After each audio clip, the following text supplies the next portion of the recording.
Welcome back to the vendor table. What's up? Oh man, we got a guest today.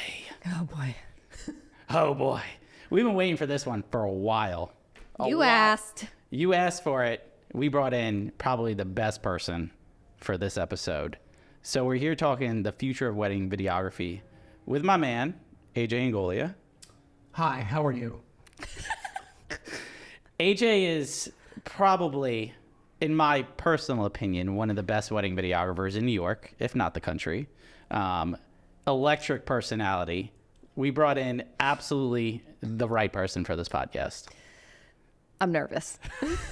Am I allowed to speak? Yes, you're allowed to speak. Photographers, am I allowed to have a say in anything? No, you can leave. Matt's in the background laughing. I'm starting this off good. Sorry, go. We've been looking forward to this one. We had a couple of reschedules where we couldn't have you on, but now you're here. I'm super excited to be here. Thank you for having me. Of course. course. Now Really, truly appreciate it. we're excited to have you. Do you see how good I'm graveling with you? That's what I have to do with all the wedding photographers I work. Thank you so much. I appreciate you letting me be here in your presence. Coming in. That's the appropriate response. It's a great response. Yeah. Yeah. AJ's been around for quite a while. Yeah, I've had my own business for about 14 years. This is my 14th season. Wow. Congrats. And thank you. And then before, I worked at studios in Long Island for like 2 or 3 years. Wow. So tell us a little bit about your story, like how you got started in the industry. I know you went to film school, but tell us a little bit about your journey. So believe it or not, I've actually been doing this since high school. Okay. I got a little VX2000. If you remember those. I don't. No, I do. You wouldn't probably. You might. HVX 200. I remember that. DVX. DVX. 100, I remember. 24p. So in high school, I got a little camera. I was always into movies. I always wanted to make movies when I was a kid. Used to make films for high school. We had a great video class where I went to high school.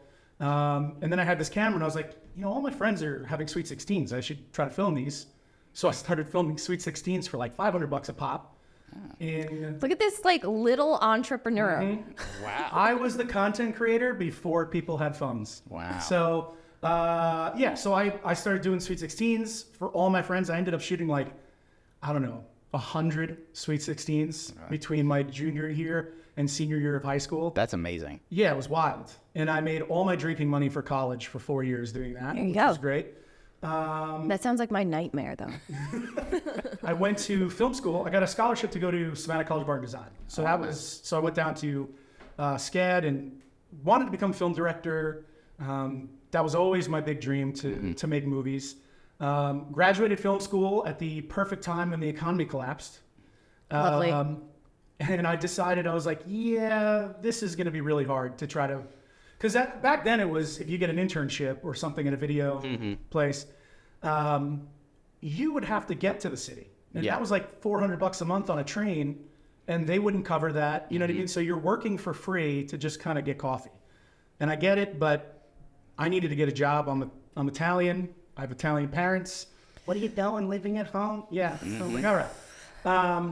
So I kind of fell back into the event thing when I got out of college because I had the cameras and stuff like that. And in between college years, I would get a wedding or two. I would shoot a wedding or two, and that would kind of give me some money instead of working a 9 to 5, all summer. It was good. And then I started working for studios. And this was at the time when DSLRs were just coming out. Like the Mark II changed the game. We talked about it. Just talking about it. Yeah. That's what got me into photography was the Mark II. The DSLR craze was amazing. I started on the Sony HDVs in the business. You know what I mean? And we didn't even edit it in 1080p. It was we're delivering DVDs and. Remember the P2 cards? Oh, I remember all that stuff. Yeah. I remember mini DV. Yeah. I have boxes full of mini DVs in my apartment that I will never get rid of because it's my life, but I can't watch them because. So I started shooting for all these studios, and I think the first year through a couple studios, I shot 125 weddings on mini DV. So you can imagine how many tapes I had. Oh my God. And through that, I kind of realized what I want to do and what the studios are doing are very different things. Okay. Which is when the DSLR craze came out. I got inspired by a lot of the new guys. Vimeo was new to the market. Oh Yeah. my God, Vimeo is Yeah. huge. Yeah. Still use Vimeo, so. Yeah. But, you know, it was really interesting to see it's basically what's happening now with content creators. Yeah. Like it's this new thing coming in, and the older crew's like, whoa, what's this? I was getting a lot of flack from videographers when I started, you know what I mean? Because I was doing the music video, the shallow depth of field. That was the kind of thing. But yeah, I was kind of with the wave of DSLRs when they first came out. It was awesome. Listen, we've known each other for, I want to say 6-7 years now. Like 2016 or 17. yeah, it was the first one. I remember meeting you, and you were probably the first videographer that I ever had a positive encounter with. Really? Yes, because being younger and everything like that, like a lot of videographers in the industry are older, and Way older. and like you were probably the only one same age, and we got along. Italian, all that stuff, you know. How you doing? Yeah, like she's rolling her eyes. She doesn't get. Mozzarella cheese. Mozzarella. You're Italian. I too. am. No, Italian actually But- says mozzarella. I know. But I do this with my family I know. every freaking week. I always say mozzarella, so don't worry. No, I'm Italian. I say mozzarella sometimes. it's mozzarella. In Italy, it's mozzarella too. And they go, what is this mozzarella? Yeah, You know, like, mozzarella. All right. It's so true. But we got to know each other through working together and stuff like that. And like we always had I always said when we started this podcast, I was like, we're gonna have a videographer on. It's gonna be AJ. Like we got like just because the man has probably one of the most electric personalities on a wedding day. That's one way to describe it. Yeah, it's, Thank you. he's a force to be reckoned with. Now we're gonna kind of talk a little bit about how you do things and all that stuff. But we have a quick question for you. Okay. All I right. don't know if this was on the pre-question list, but go for it. It is. I know, I'm just- Okay. Can you tell us what's the difference between a wedding filmmaker, cinematographer, and a videographer? Absolutely. I can answer this with one word: ego. That's it. Ooh. I'm gonna get some shit for this. Here we go. Okay. You are a dude who films live events. All right. If you do other things, that's fine, but you're still filming live events. That's always been a videographer.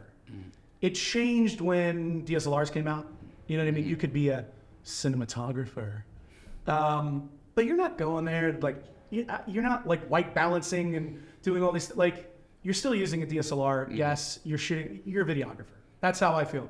On my website, I'm a wedding filmmaker. Okay. I got to say that really deep, like I'm on NPR. I'm a wedding filmmaker, and I make movies for my brides and grooms. No. But in general, I would say, I mean, Matt's in the back laughing. Because he's a fellow videographer, or filmmaker, or cinematographer. Depends. Actually, that's a good point. It depends on the client. But yeah, I would say egos behind it. Okay. You know, if you're calling yourself a cinematographer, that's cool. You're a videographer. Okay. Go. Gotcha. Okay. Love that. Lauren, take the next one away. You've always incorporated your personality into your business with behind the scenes content and stories. How has this benefited you in the wedding industry? Well, it's interesting because Mike over here actually stole my behind the scenes on the wedding day 100%. years ago. I credited him for that. It's true. He did. But I created that. I used to be like, look, I'm AJ. Yeah. Hey, look at me. I'm the star of the show. Look, I have been in this industry so long that I've kind of seen social media take over. When I started, it was Facebook. Facebook was the thing. Facebook, I would post a trailer up on Facebook and in a week have 40,000 views. Wow. And I would get, I think my first year I started on my own, in 2011, I had 20 jobs. Would put those trailers up on Facebook. The next year, I shot 105 weddings in 2012. Wow. That's how my business kind of took off, was Facebook. Transitioned to Instagram. Now, Instagram was, I would say, within the last 5 years, Instagram became the platform. And then it's TikTok. I'm not too good on TikTok, but I hate TikTok. the behind-the-scenes stuff always helped me because people were like, I want this guy there on my wedding day. I want to laugh. I want to have fun. And that's kind of what I always projected because that's really what happens. I mean, we've worked together before. I mean, you know that I like to have fun on the wedding day. It's very, very important for me and to, obviously, for my clients to enjoy the day as well. So yeah, it's really, really helped me. But it's also kind of like, yeah, we were doing behind the scenes stuff 5 years ago, and now it's a trend. Yeah. You know what I'm saying? Like it's interesting because it's stuff we were doing for a long time. Yeah. But now it's marketed differently, if that makes sense. Yeah, no, like how have you, now you obviously evolve with the times with Facebook and now Instagram, TikTok, all that stuff. Like, how are you evolving with like your content, like your behind the scenes content? Like how are you marketing yourself using social media today as opposed to 10 plus years ago? Yeah, so it's really interesting because I'm kind of at a crossroads, to be honest with you. I am leaning more towards the side that, like, how do I put this without insulting other people? Speak freely. That social media is full of shit at this point. Like, I think that's 100%. accurate. That's accurate. Not only is it full of shit, it's toxic. Yeah. And you're more concerned now about what other videographers are doing or wedding filmmakers or cinematographers are doing. And like, who are we marketing our social media for? Are we making it for other photographers? Are we making it for other videographers? Are we making it for our clients? It doesn't feel like it's for our clients anymore. It feels like all the behind the scenes stuff is like, hey, look at this new gear I'm shooting on. Be jealous in Wyoming, you videographer. You'll never be a New York City guy. You know what I mean? Like, there are people teaching classes about... this is the worst. There are people teaching and telling people what to do. And in my head, I go, I've forgotten more weddings than you have ever filmed. Mm-hmm. So it's frustrating to me, like, to see where the industry, I feel like, is going. And a lot of that is with, I mean, a lot of people are coming to realize that social media is a little bit toxic, I think. Yeah. A little bit. A little bit. Like, it's honestly terrifying. I've been in this business for, almost 20 years at this point, if you count high school. And you're sometimes like, you're upset. You're like, man, this is like crazy that people are teaching this, or like people are saying these things about other people. I don't know. I'm having a hard time with that aspect of it. So to be honest with you, I've kind of withdrawn a little bit from social media. I'm not doing the 25 posts set up on stories from a wedding day. Cause there's a level of me that's like, I want my product to speak for myself. Yep. So that means I'm posting my films, I'm posting my 60-second shorts, I'm posting little tidbits here and there. I want people to be drawn to my quality of my work, not necessarily like being a social media star at their wedding, which I'm having a problem with. Because I feel like a lot of people are getting hired now because they're an online personality as opposed to a talented person. Agreed. Not that they're not, but you can kind of understand. We talked all about that. We had an episode where your follower count doesn't matter. Like it doesn't matter. Like, it's not relevant in the booking process. No, like at the end of the day, like you could have 50,000 followers, right?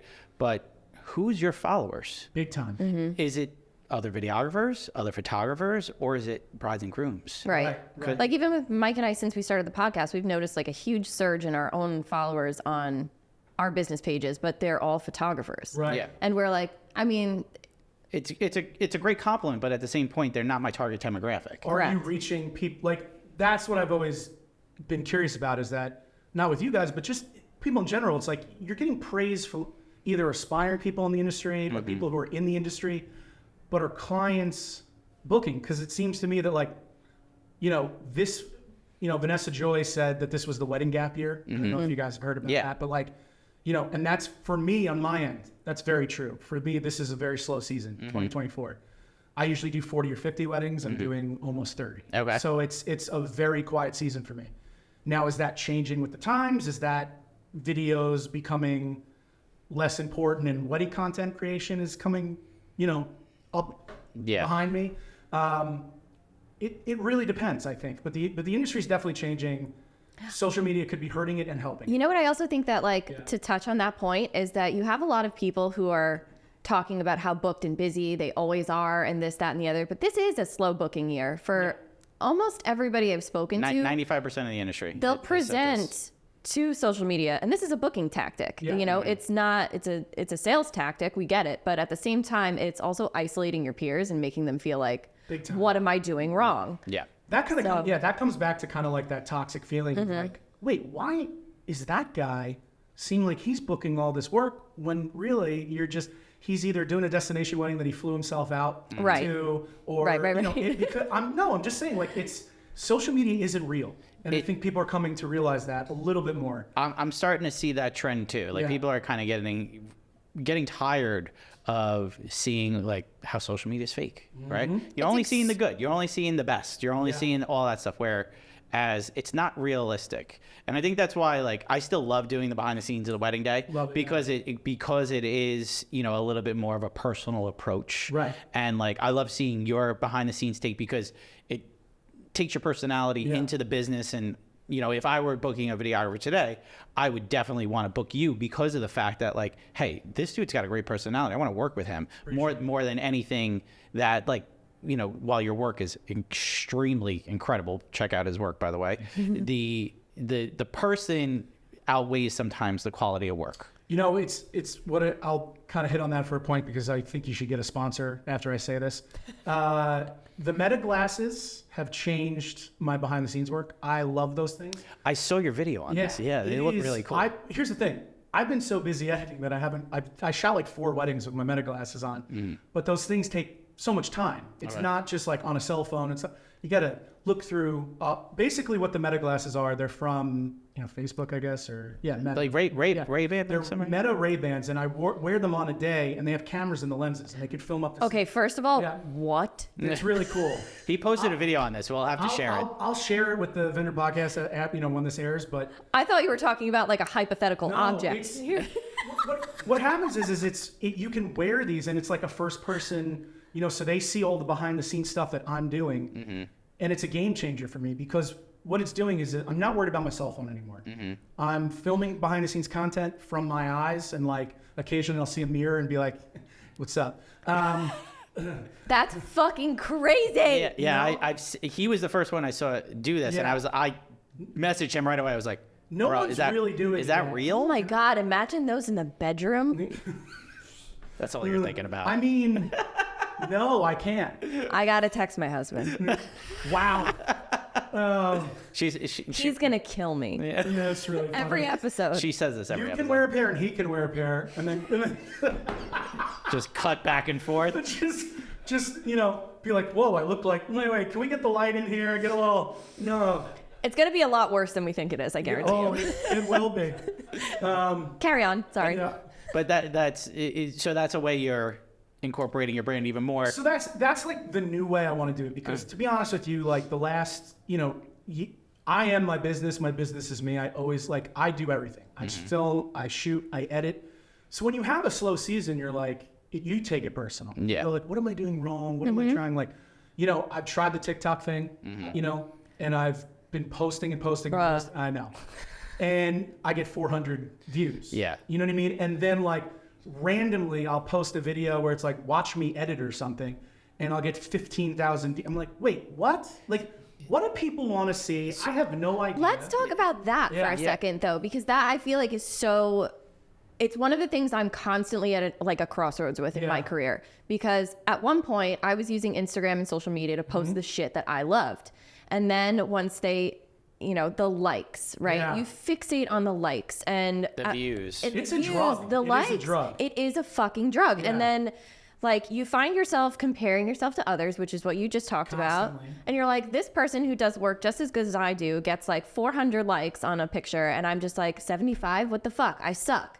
And then you're constantly trying to one up yourself instead of posting quality images that you love. Yeah. And eventually, like, I had enough of it last year, and I just turned all the likes off. Yeah. Because I was like, I don't want to fucking deal with this anymore.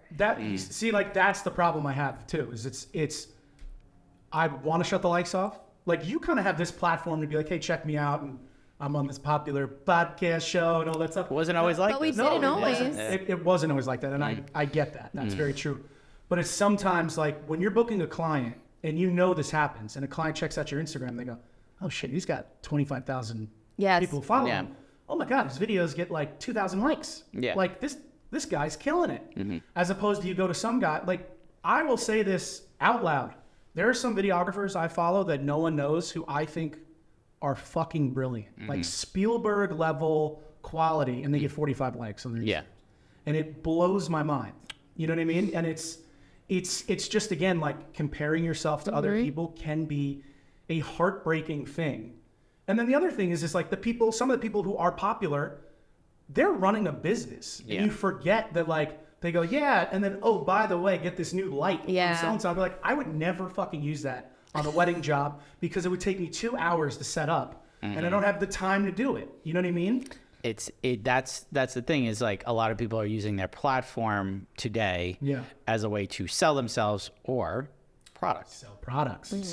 So and the line is blurring massively. Like we have sponsors, and you know, Meta, like Facebook. Listen, you want to sponsor? Inject it. Keep going. Yeah. But you know, people. There are, I'd say, 3 in every 10 reels is somebody selling something. Yes. Big time. And if not, it's somebody performing like a circus monkey trying to get the views. Or it's somebody selling a wedding course. Look at like influencers for instance. Like, you know, they're always promoting a product, and that's how they make money. Like it's a smart tactic, but I do think it will, you know, run its course one day. Yeah, I hope. I think it will. Or it's just going to get worse. Or it will just triple in size. I think it's going to get worse before it gets better. Yes. But I think that even younger generations are going to be, you know, kind of start going backwards on, like, maybe old tech. Like, just be like, oh, this is cool. Because, I mean, you know, like Super 8 millimeter is coming. Film. I'm shooting film more and more. I'm doing this year Super 8 millimeter. I'm offering that. And that's cool. And I'm figuring out how to do that. I'm like, I haven't shot film since Savannah College of Art and Design. I'm like, how does this work? Yeah. I forget. I'm like, wait. I got to wait 3 weeks to see what it came out. I still remember how to load a Bolex though. I remember how to load an Ari. Yeah. But that's, you know, that's the thing. I think people will, they do have a love for the nostalgia, and I do think that's going to be there, but they're also incorporating into what we're talking about, the digital sense, and showing, oh, it's like, look at me, I'm shooting Super 8. Oh, look at me, I'm shooting 35 mil. It's a bunch of pick-me-ass bitches. It is a bunch of, like, there's a level of it where it's like, it's a sales, I mean, you know, I wouldn't be offering Super 8 millimeter if it wasn't a thing that people like, because I would be like, guys, let's shoot on DSLR, throw it in post, and put some film grain on it, and it'll be close enough. Yeah. I know that Super 8 millimeter looks fucking awesome. Like, it just looks so cool. It's beautiful. But are people going to pay $1,000 worth of film and then $800 worth of development, and then me also making a profit? Is it even worth it for me to do it? You know what I mean? Because it's like, that's on top of, I'm capturing everything else in 4K. Right. So it'll be interesting to see where this industry goes. 100%. That's so. Talking about Super 8. Now, do you draw any inspiration from, like, as a wedding filmmaker, from like a Hollywood director or cinematographer? No, my dream died in like 2010. Okay. I realized that I'm just going to be working weddings for the rest of my life and never be Scorsese like I wanted to be. Do I get inspired? Yes and no. I mean, it's hard to, like, go watch Dune and then be like, I'm going to bring this film into the Jericho Terrace. Like, no. I'd be like, guys, can we turn the lights down on the dome and the neons less than, and just bring some sand in? I got a great sand guy. We'll get a good deal, and then we'll put the music in, and it'll be awesome. No, it's not gonna have, like, you know, I mean, it's like, but then there's a level of, like, you could watch Goodfellas, then go to half of the places in Nassau County with marble columns. Marble columns. I'm like, that is the truest thing I've ever seen. Do I get inspired? I get inspired by maybe shots. Like, I'd be like, oh, that's dope. Yeah, that was the question. You know what I mean? My next question. Right. So I'll get inspired by, like, film tactics or, you know, the technical stuff behind it, and being like, what can I do? I mean, the stuff that's coming out now, I feel like every kind of, like, 5 years, I've missed the thing by 2 years. Like, I was a little too old for when YouTube came out. And I'm like, man, if I was 2 or 3 years younger and that happened in high school, the stuff I would have been creating, you know what I mean? And had the opportunity, if equipment was a little smaller, a little better, and you could get it out more, I could have done this, I could have done that. But I watch some, like, Instagram, like, even, like, horror films, like, guys make 25-second horror films. Oh, man. And they scare the shit out of me. Yeah. And I go, this is this is old school filmmaking with, like, a camera. You know what I mean? I was doing that last night with some, like, like a video game animator. Yeah. I was just looking at their like jump scare videos and I was like, why the fuck am I doing this right now?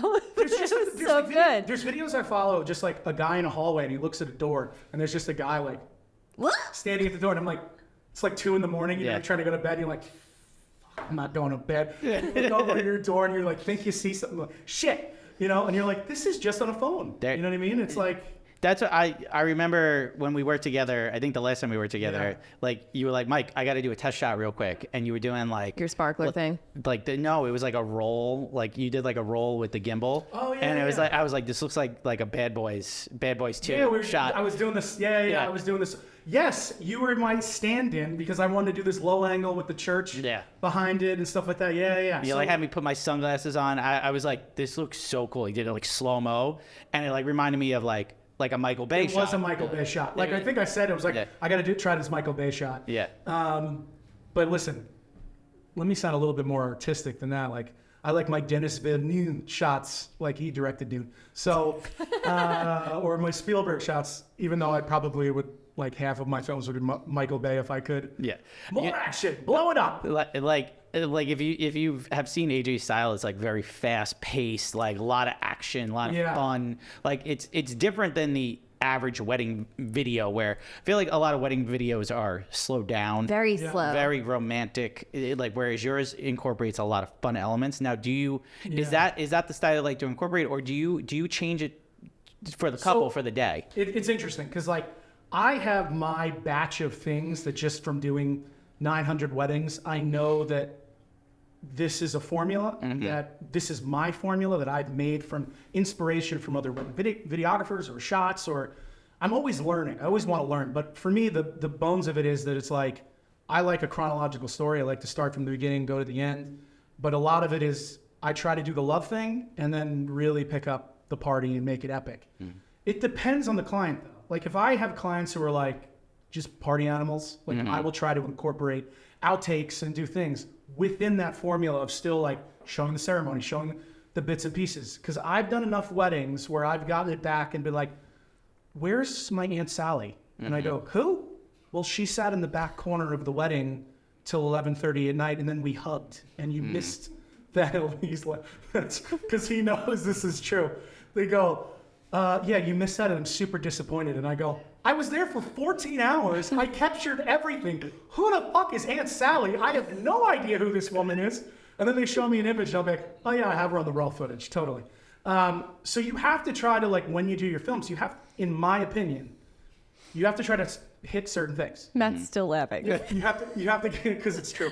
You have to show the groom's parents. You got to show, like, you have to hit kind of like a quota of things that in general, it's like people are paying you all this money. Like, you know, I want to see my mom on the wedding day. I want to see these, but you have to incorporate it in a way that feels new, feels fresh.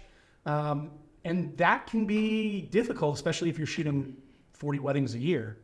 But I like to think that, you know, every wedding I do, I cater it to my client, whether it's an outtake or a song or a dance party, you know what I mean? I try to incorporate that, which is also the benefit of like, I'm a very boutique company. So people hire me, they book me, I edit everything for my company, which is why I'm alone. Because that's why I'm alone. Because that's all I do is edit or go to the movies. Gotcha. You know? Awesome.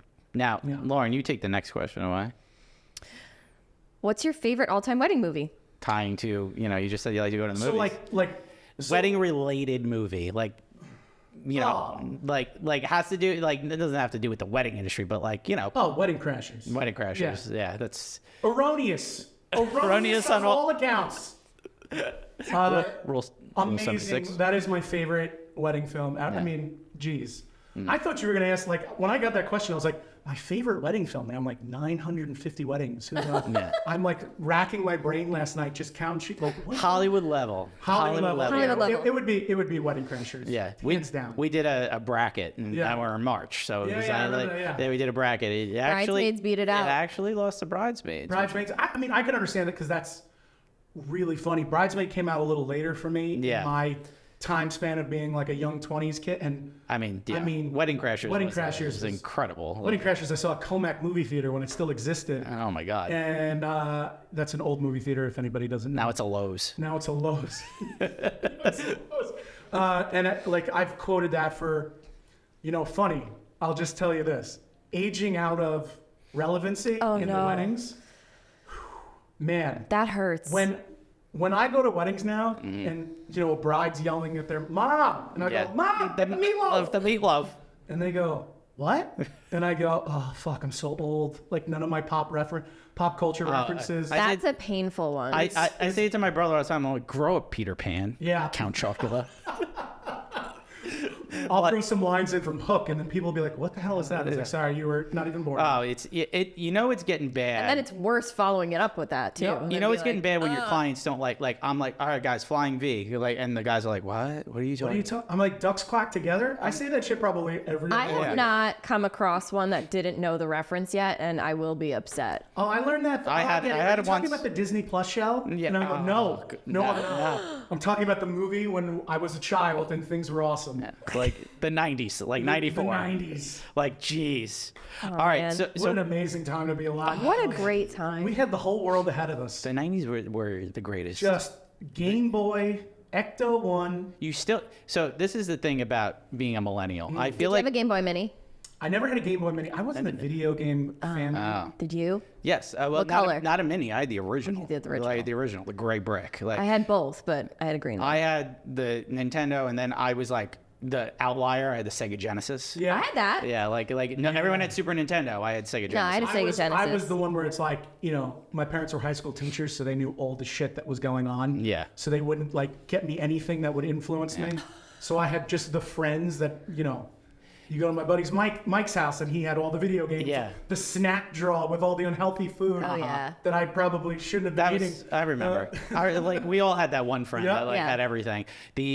I always like equate the 90s as millennials, we were like the perfect, not to say the perfect generation, but we were. Fuck you. The fact is, awesome. we grew up in a time where all the technology was really starting to like evolve, and we had technology at our fingertips. Yeah. But we were still a generation that was taught to work hard. Yeah. You still went outside to play with your friends. Yeah. You still did like sports. You still had activities, and you weren't consumed with social media. So it was the perfect time to be alive. It is interesting for that because I think I look back and I go, we had everything that everybody has today, just the first version of it. Yeah. Yeah. The internet. Like when I got a cable modem in my room, Remember that? my senior year, I never left it for 6 months. Remember Napster, LimeWire, LimeWire. LimeWire. Like, Yeah, the LimeWire. LimeWire jokes are the best. Like trying to download like X-Men and it comes back and it's like a horse Yeah. doing something inappropriate. I'm like, what? This isn't X-Men 2. You waited like 4 hours for that. 4 hours. It was 4 days Yeah. sometimes. It was the perfect generation. But it really like I loved that like we had social media like basically right when we got to college, and then and then there was never really a transition. It all looks back on fine memories, but I never remember a time like now without an Apple phone. Yeah. It's all just kind of blended into this like we had a good. We time. evolved with the transition of technology. Yeah. So like it started when we were kids and then it just kept evolving and getting Right. the generation after us already had it. It was Yeah. there. Our parents, they were fucked. Yeah. I mean, sometimes it's wild. Like my dad will call me up and he's like, "Hey, I'm trying to watch a movie on the Apple TV, and then I'll go on. I'm like, Dad, you deleted my account from Apple. Like, how did you even do this? Like, oh, well, it said AJ. I'm not AJ. I'm Anthony. I'm like, yeah, but I logged you in to my account so you could watch my movies. Oh my God. Yeah. And now you got my kids, for instance, that like they get upset because I have YouTube Premium, and like if they go over to Nana's house, Nana doesn't have YouTube Premium. Commercials. It's like, what's a commercial? Oh man, I mean, what's funny is the segue. It is interesting, even in the wedding-related videography world. I still occasionally get, "Can you put this on a DVD?" And I go, "What?" Wow, really? For the parents, Okay. right? Oh, So I I stopped don't even have a offering. DVD player anymore. Yeah, nobody does. nope. But it's also what's funny is the tech's gotten so good that, I mean, pre-COVID, 2019, 2018, I could still deliver like Blu-ray DVDs. People wanted those still. But it was a nice like keepsake that people could have. Nowadays, you just give them a link and Yeah. you're like, and for someone who's not been in business for as long as me, I'm like, you're getting a copy of that film on a hard drive with everything, right? Because for me, I have like 3 servers that I put all my stuff up. I back up things. I have like 400 terabytes in my apartment of just backups from all my weddings throughout my whole career. It's awesome. Yeah, so it's interesting with the tech and stuff like that. Yeah. Amazing.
All right, so getting into tech a little bit. Yeah. Okay.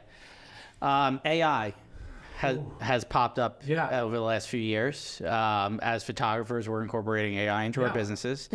I wouldn't know anything about AI in the video space, but are you using AI to better assist you in creating wedding films? Is it something you're embracing, or is it something you're a little wary of? I'm both. Okay. There's really no way to say it without saying both.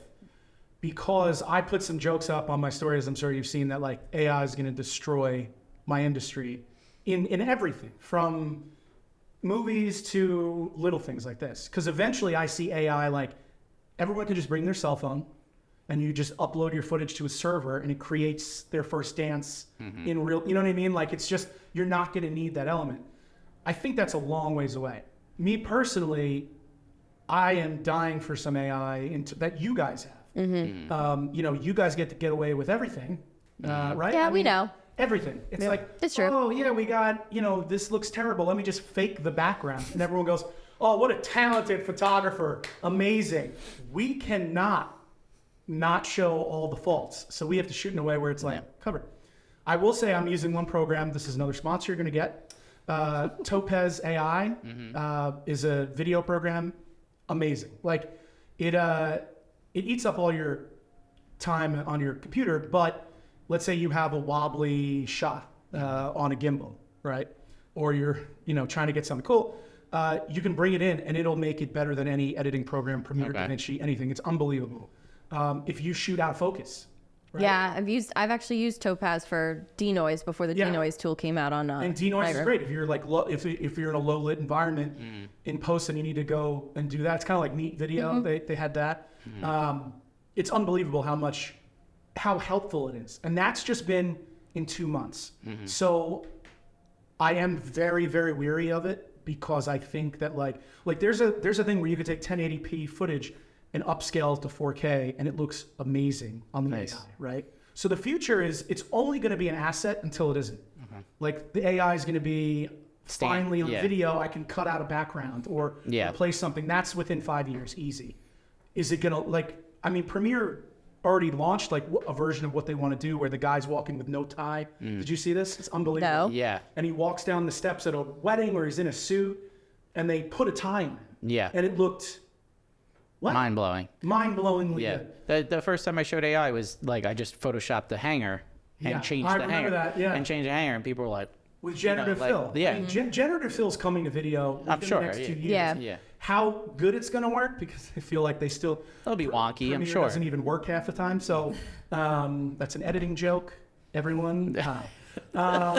something you wouldn't know about because you get to listen to music and just dance. He has said this so many fucking times. Every time we I know. every time Videographers photo don't get has to. it so They don't easy. get to. They don't get to listen to music. Watch a movie. How many Yeah. photographers out there are listening to this podcast now while editing? You want to know what the videographers are doing? Crying because they're on their 8th hour of music bed, trying to find a song for Sally and John, who wanted I want to get married in a field on the sunset, and they got married in Nassau County around marble columns. Like, they want that vibe, and you can't find music that visually fits anything. So that's what the videographers are doing. I mean, I don't envy you. Yeah, don't. Yeah. I don't. I never said I did. Cool. Then pay us the same. We want. I'm so sorry.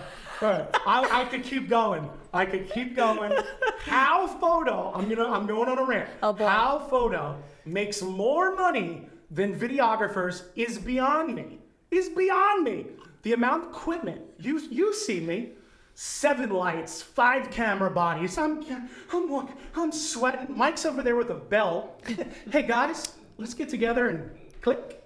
And then AI brings out the trees. I'm just saying, you chose this lifestyle, sir. I did. It was a stupid mistake. You chose this lifestyle. I don't know. Do you have regrets? I have regrets. I don't know what the hell I was thinking. Just saying. I should transition to a photographer. I mean, you'd be a great photographer. Yeah, because the hardest part of your day is family shots. You have to talk to more than 10 people. Well, Hey guys, get together. Click. Cocktail? AJ, it's a cocktail. Let's go. Listen, it's a difficult time, Like, I mean, we just gotta organize people.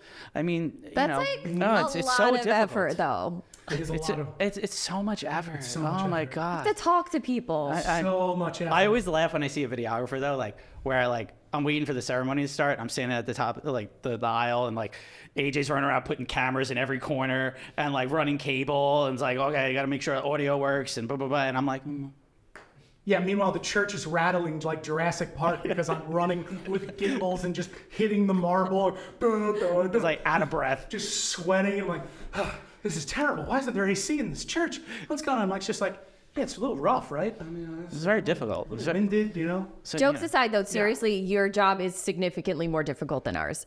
We both know that. We say it all the time that, with wedding videography, I do think it's an underappreciated art form. Yeah. That the fact is you do a lot of work, and a lot of the work is done on the back end that people don't see. People don't realize how hard it is to edit a wedding video. On top of that, having the spatial awareness to make sure that you're also not interfering with another vendor's job and their shot, and also trying not to be an asshole by asking to move the fuck out of my way. My spatial, what did you say? Spatial what? Spatial awareness. My spatial awareness is probably the best in the business. Look at the size of me. Some photographers have called me the eclipse. And I go, you got generative fill, just generative fill my arm out. And I go, all right. No, but it's very, very true. You always have to be aware. It's interesting because that could kind of segue into because there's some things I want to talk about. No, this is the next question though. Lauren, why don't you ask this one? The next, we're going to go right into the next 2 questions because I know how relevant they are to what we're talking about. So the first is, how do you approach working with a wedding photographer for the first time? If you've never worked with a wedding photographer before, how do you approach working with that person? So we get it because it's spinning. So it's basically just be the nicest person you can possibly be. The content creator who was here a couple weeks ago, what was her name again? Emily. She kind of does the same thing I do. I reach out to photographers on Instagram if I haven't worked with them before and go, hey, I'm the videographer. I'm super pumped to work with you. All this stuff in the back of my head. I go, I'm a all-division defensive tackle. This guy looks at me. No. But no, in general, I know that it is a team effort. Yeah. And if you have a team in place that works well together, who respects one another, you're going to have a great day. It's the days where you don't have those people that make it very, very hard, and you kind of man, this sucks. This is brutal. We say it all the time. We said it a couple of times, And but that could happen with video too. Yeah. The video guys you work with. sure. We say it's a team effort. Take turns. It's not hard to just say hey, Yeah. Like, can I get the next shot? Or like, hey, like I have a shot in mind. Or you know, just hold that pose, because that's what I always tell photographers. that's it. Like, and AJ and I worked together Yeah. a few times where he's got a shot, like he wants to get up close to the couple and stuff like that. I know that's his time to shine. So I step off to the side. I'm going to let him do his thing. Or I also respect you and go like, hey, you know, just hold that pose and I'm going to come up close. Yeah. We just communicate. That's Yeah. all it is. You know what I mean? It's all the media team has to do is really just communicate on what the wants and needs are. And that's it. It comes down to that simple line is just communicate. Yeah. And the second your ego gets in the way, that's when problems start. Yeah, I will say this though. There is a level of ego No shit. with photographers that over the years I've experienced, not so much anymore, because like my work speaks for itself and people kind of respect what I do, which is great. But over the years, it has been a difficult venture to work with some photographers. Even still, you know, if you're with the big New York City companies, or I mean, they can be brutal. They're like, or especially guys who have their own video team and then they went with you. Yeah. And you're just like this. I don't know your place. You know what I mean? I'm like, know my place. Yeah. You know what I mean? I could pick you up with one hand. That's like one of the rudest things I've ever heard. It's like the older, bigger guys like who have been around for a long time. Which is why I always, when somebody's new to the space, I always try to be very nice and comforting and be like, hey, welcome, just don't get in my way during toasts, or don't get in my way during the kiss. Yeah. And I'll be very upfront about that. But it is interesting how you have to kind of like, you know, brush their ego a little bit. Yeah. Especially the guys who are not as nice to work with. Yeah. Or just make it like, no, I'm not holding a shot. There's no teamwork. And at this point in the industry, if you're a wedding photographer who has a problem working with a videographer, that is, to me, mind-blowing. You know? It's like we said, share the space, like be nice about it. Yeah, big time. And you won't have any issues. Yeah. Now, next question is the big one. This is a big one. It's a big one. So, you know, how do you feel about the new kid on the block, the content creator stepping onto the scene? So I got to be honest with you. For weeks, I was like, when I knew I was coming on, I was like, I'm going to shit on wedding content creators. Who the hell do they think they are? Then I listened to your podcast with Wedding With Emily, yeah. with Emily. Emily, I'll get your name right by the end of the podcast, I promise. And it was really eye-opening to me, because it comes back to more of like, hey, we were back when I started, I was Emily 10 years ago with the DSLRs, making music videos, doing these fun little new things that the older videographers were like, what is this guy doing? You know what I mean? Or photographers. So do I have an issue with wedding content creation? Absolutely not. I'm not a photographer, so there are levels where you guys won't understand why video guys might be upset about that, and that is, photo is always the top thing. Always. There's never very rarely do I show up to a job where I'm number one. It's happened. It's wonderful. But very rarely are we ever considered essential. You know what I mean? Some people consider it, some people don't. But photo has always, for whatever reason, even now with the tech, no disrespect, has been essential. So I have kind of an issue with it in terms of like them coming into the space and kind of maybe, how do I say this without offending anybody? I think sometimes that product lessens what we do, because people think, oh, they could just do it on a cell phone. And it's not. It's countless hours and nights of color correction, cutting out sniffles, and you are my best friend. I love it. And I'm just editing. So like me? No, but it's what we do is extremely time consuming to make sure the audio is amazing, to make sure that the visuals are amazing. And when you, again, to the toxicity of social media, when you post something from, let's say, a destination wedding, and you get 2,000 likes, you're like, this is awesome. And then you see the content creator posted them walking on a path out of focus and shaky, and it gets 29,000 likes in 1 minute. You're like, what the hell am I doing? Like, what am I doing, man? So I will never treat anybody in the industry less than, or I will welcome them into the space. I've had situations where, like, not necessarily a wedding content creator, but it was, let's say the person who like works on the dress, you know, all day, been these big lavish weddings. Like, I like to do my interviews by myself with my client, right? So it's very personal. Like, tell me how you guys met. Tell me if everybody has phones on them, This person walked in the middle of the interview and just started filming. Yeah. And I go, no, this is a private moment from a video. So the argument that I think videographers have too is that, one, some of the footage that comes out is kind of stuff maybe they wanted to keep secret till, you know what I mean? Even with poses, like you were talking about the photographer who was pissed that I've been doing this for a long time in poses. There's a level of me that sympathizes with it because those photos are going up in 24 hours. A version of it that's not necessarily bad, but it's definitely not as good as the professional photography. Yeah. But the problem is it hasn't hurt your space. So you guys can talk about it in the sense where it's like, no, let them into the industry, all this stuff. I say let them into the industry, but also understand how we could also be a little bit frustrated. Yeah. And a little bit nervous about, you know, I've seen guys with gimbals now. Yeah. And you know what I mean? Yeah, I think that's very valid. Yeah. It's a valid concern.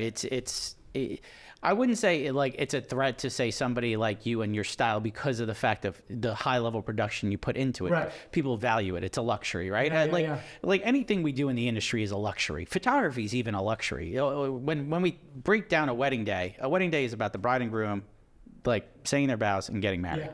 Anything else is an add-on, even photography. Yeah. But the fact is that, like, while we're a luxury, some things are a necessity. Photography, people think is a necessity. Whereas wedding video, I think people with content creators stepping in, they do feel that, you know, hey, I could just do a content creator and nix That, and that's happened to me. and I'm sure it has. And that's the part that's like, you know, I know concerning to videographers in the industry. Right. And we obviously wanted to talk about that Yeah. and everything like that. What I've seen with content creators is, at least the good ones, are saying the right things and are doing the right things, where they're keeping it, we're a third angle, we're not interfering, we're not doing, you know, anything to interfere with the professionals on the day. We don't consider ourselves pure professionals. We're there capturing content from a behind the scenes perspective.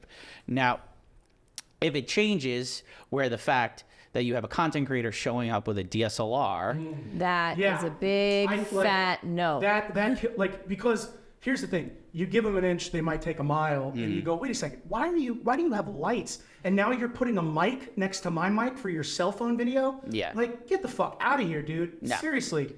Or girl, or well, no. Anyway, but no, I'm saying it can be. It's a little bit nerve wracking because, you know, if it starts going in that direction, they'll be like, well, I want to make it a little bit better, and I want to record the vows with sound and all this stuff. It's not just.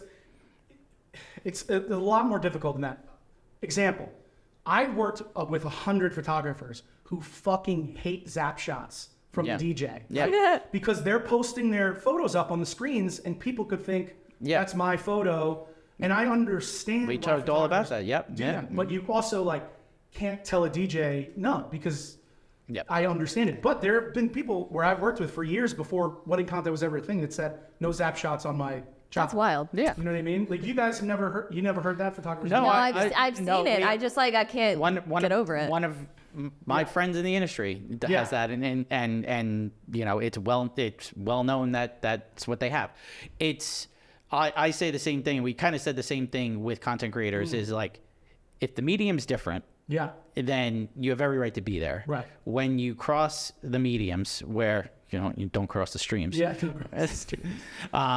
That's where we're gonna have an issue. Like the day a content creator shows up with a DSLR and starts taking photos, like alongside of me and ripping off my poses and then sending the content the next day. Then we're gonna have a problem. But did you see what you just said there? Yeah. That's because he's coming in, or she's coming in your space. 100%. So now think about it from the videographer's point of view, where they're coming in mostly doing video that people get probably 6 months before you deliver your final product. And sometimes it lessens a little bit of it. Like, it's like, oh, I already saw that shot from a different angle. They didn't get a chance to you know what I mean? It's like filming Wedding Crashers on a VHS camera while the show, and you're seeing all the behind the scenes stuff. You're like, well, I saw that scene. Or it's like seeing a trailer before the film releases, but the trailer showed everything that was in the movie.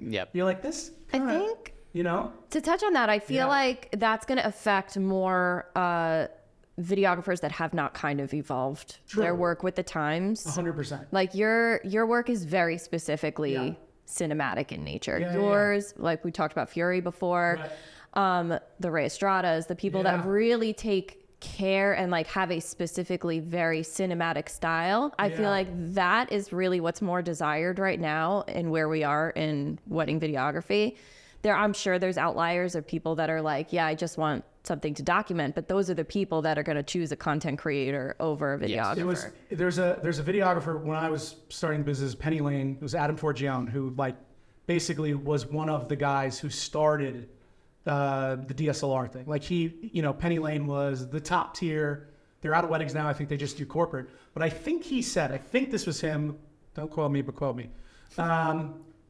If you're a videographer and you show up with a DSLR and a 50 mil and you can't shoot the entire wedding and make it look good on just that, you're probably not very good at this. You know what I mean? Or he basically said, like, it's not necessarily the lenses it's just basically like, if you have one camera body and you're talented, you can do it. That's somewhat my fear with content creators, is that eventually it's going to be like, well, we just need a guy with a phone. Yeah. You know what I mean? Now, there's a part of me that goes, if you could pay me somewhat of what I make and I get to show up with just this, my back, my legs, my gear, I could drive a sports car instead of a truck. Like, come on, it would be awesome. Now, here's the next question. Yes. What do you see the future of wedding videography being like? That is where that keeps me up at night. I have to be honest with you. Because it's what, if anything, in this discussion, we've learned that those who don't change die and fade away. Yeah. So for me, I'm offering somewhat of a content creation thing. Like if people want a third shooter, which is a cell phone, you can add that onto a package. But I'm not doing TikToks and but I'll get it to you the next. The issue is, 10 years ago, would you ever even heard the word AI? No. You know what I mean? And it's like, there's a level of like, what's next? Is it going to be, are we making films for VR and Apple's glasses and people can just watch them? There's a level, people filming wedding content. I don't go back and look at anything on my phone that I've filmed in the last like 3 ever. Yeah. You know what I mean? So the future of it, I don't know how people are actually going to store things and remember things if everything's on a cloud with 700 other thousand things throughout their life. Yeah. But the change is very real, and you have to kind of figure out what's going to happen. Is it going to be phone-based stuff? Is it going to be like the slow-mo photo booth that was like so hot from 2012 to 2014? No one does it now. You know what I mean? Is it going to fade away? You got to kind of have to go with trends. I have a feeling that the horizontal 16:9 visual, like the cinema, everyone's always going to want that. But it's just, how are we going to display it? What are going to be the tools that we use to make that? Am I eventually going to be able to do all of this on my phone? I think so. Okay. Or an iPad. So it's a scary time to kind of be like, well, how do we move with the tech? Because even this year, like, I never heard of a content creator until this year. No, or the year before. Yeah, 2023. Now everyone's like, oh, dude, you're not getting a content creator? I was like, what the fuck is that? Yeah. You know what I mean? So I'm trying to change with the times, but it's also like, I know the product I deliver is great and people like it, but how do I progress? And that's the question that keeps me up at night. And I think a lot of people in this business, because one day this is going to come out and there's going to be some dude on a wedding job that can take just as good as photos with this as they can with a DSLR. We know it's coming. It's coming. It's coming. And if you don't think that, if you don't think that and don't prepare for it, you're not. I prepare for it all the time. Yeah. It's truly remarkable that if people aren't thinking like that, you're just not thinking ahead. And you have, in any industry, it doesn't matter what you work in, it doesn't have to be the wedding industry, but we talked about it. We said, Kodak had the patent for the digital camera. They didn't, oh my gosh, they didn't do anything with it. And look at them today. They're a shell with themselves. So we talked about that. Well, I mean, they do offer a Super 8mm camera for $7,000. Sure. They are so caught in the 90s. Yeah. And that's the problem is adapt or die, right? Adapt or die. Like you have to evolve with the times or you're going to be a dinosaur, right? So, so the last part of this is this or that. So we do this with every guest, rapid fire questions, rapid fired answers. Let's do it. We might have you elaborate. Okay. Yeah. All right, Lauren, kick it off. Big wedding or intimate elopement? Intimate elopement, personally. Band or DJ? DJ 100%, because a 50-year-old is not bringing sexy back when he said that. And I'm just, I just shit on a whole bunch of bands. I Dude, love we you do guys. it every time. Every time. I'm bringing sexy back. Yeah, I'm like, no, you're not at all. And then I have to sit there for 10 hours and listen to the live feed of them singing, and I'm like, you're not very good. So while you guys are listening to podcasts, I'm listening to a live band screech in my ear. Okay, go next, rapid fire. Lauren, go ahead. Emo music or boy band? At a wedding. Actually, I'm kind of... At a wedding? At a Yeah. wedding. Oh, boy band, 100%. I mean, it's better footage. It's more fun. Okay. Love that. All right. Question I had for you. Yeah. This is the big one. Yeah. We're movie guys. I think I might pull a notebook quote on this, but go. Okay. Terminator 2 or The Predator? It's not that simple. What do you want? I don't know. It's not that simple. Okay. Terminator 2 is officially my favorite movie ever made. So, hands down. But Predator's in my top 5.